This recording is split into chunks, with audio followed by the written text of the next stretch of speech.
Good morning, distinguished hosts, the South Korean Minister of Education, the Korean National University of Education, and honored guests.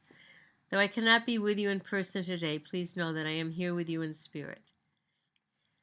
To be part of this paradigm shift in the middle school curriculum because of my work in the area of curriculum integration is an unexpected tribute. It is a concept I have championed throughout my career as a teacher, administrator, college instructor, and author. My own journey of connectedness began with a nagging awareness that a sense of wholeness seemed to be missing in the curriculum frameworks prevalent in schools across cultures, particularly at the middle and secondary levels. These concerns were captured in two parallel incidents, one with the father of a 13-year-old and the other from a legendary wordsmith, Ralph Waldo Emerson. In the first scenario, this father of a 13-year-old described the typical cellular model of schooling in which an 8th grade student brings home 30 examples to do for math homework, 20 minutes of trombone practice, an autobiography to complete, irregular French verbs to learn for a test, and a chapter to read in the science text. He goes on to say there is a need to examine what students learn under these circumstances. Students may opt to do it all, do some of it, or do none of it. Surely we must wonder, what do we want kids to know 25 years from now? And we must create the organizational structures that eliminate the obstacles and enable students to learn and grow. Juxtaposing this lament from the concerned father, I serendipitously came across a quote from an Emerson essay that captured the essence of what I had sensed was missing in our approach to teaching and learning. It appears on the very first page of my book, How to Integrate the Curricula. In the words of Emerson, "To the young mind, everything is individual, stands by itself. By and by, it finds how to join two things and see in them one nature, then three, then 3,000. And so tyrannized over by its own unifying instinct, it goes on tying things together, diminishing anomalies, and discovering roots running underground, whereby contrary and remote things cohere and flower out from one stem. The astronomer discovers that geometry, a pure abstraction of the human mind, is the measure of planetary motion. The chemist finds proportion and intelligible method throughout matter. And science is nothing but the finding of analogy, identity, in the most remote parts."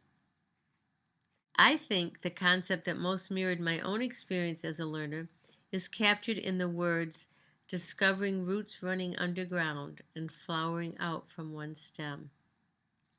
I am a student of the theory advocated by the scholar John Dewey as set forth in his seminal piece, Experience and Education. I am a teacher who knows that a setting of connectedness and coherence is the natural, organic way that young minds learn and are able to understand deeply. My early writing on curriculum integration was inspired by the work of Heidi Hayes Jacobs in her book, Interdisciplinary Curriculum, Designs for Implementation. Interestingly enough, much like the forces that had driven this interest in South Korea, there were similar vibrations that created the impetus for connectedness and wholeness in our country. My response was to craft a book of practical visual tools threaded with theoretical underpinnings to facilitate dismantling the departmentalized structure of the junior high curriculum and moving to a core team model of integrated curriculum units endemic to the modern middle school concept. The book you have translated, Integrating the Curricula with Multiple Intelligences, synthesizes my work with my co-author Judy Storr into three more sophisticated yet simpler ideas. These include teams, themes, and threads. Teams of teachers collaborating on curriculum units create the multifaceted richness of the integrated units of study, which with each instructor bringing his or her own expertise to the table.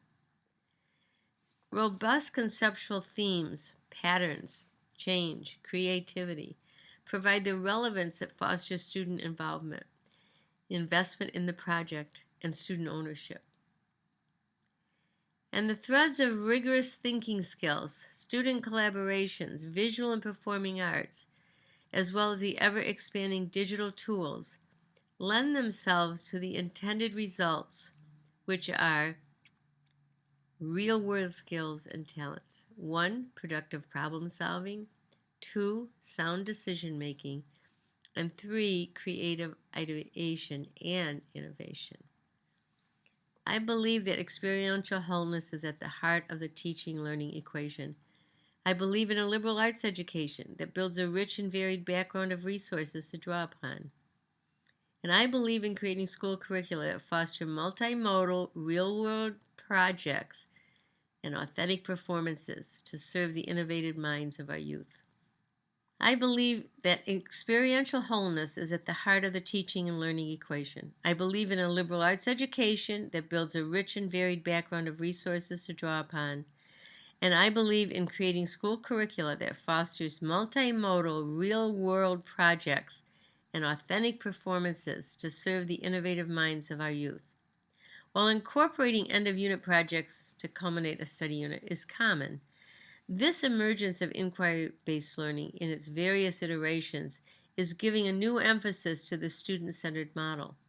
Real-world projects, authentic performances, and innovative products actually become compelling pivot points of learning as the unit develops, in contrast to that add-on project that merely culminates the unit. Let me illustrate briefly. An 8th grade geometry class was starting a unit on the Pythagorean theorem when the teacher challenged students to learn by doing rather than simply memorizing and acquiring knowledge. Arranged in teams, they set out to research the theorem until they demonstrated understanding through dialogue and discussion. An essential question emerged: how does the work of Pythagoras influence society?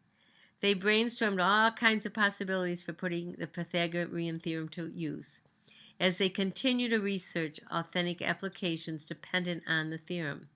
In the end, teams reached consensus and built models incorporating the right triangle theory as they made birdhouses for the nature walk, shelves for the science storeroom, cupboards for a little sister's dollhouse, a brand new doghouse for a recently adopted beagle, and an actual handicap ramp for a neighbor who used a walker. Real-world projects have leaders who model and demonstrate the differences between academic questions with a right answer and essential questions that provoke thinking for multiple answers. I thank you for seeing the value and worth of my thinking about these very important issues in educating our young people, and for sharing this watershed moment in middle school education with me. I am humbled by your commitment and the zeal with which you have addressed this project. It is truly remarkable, and I cherish this recognition for my work.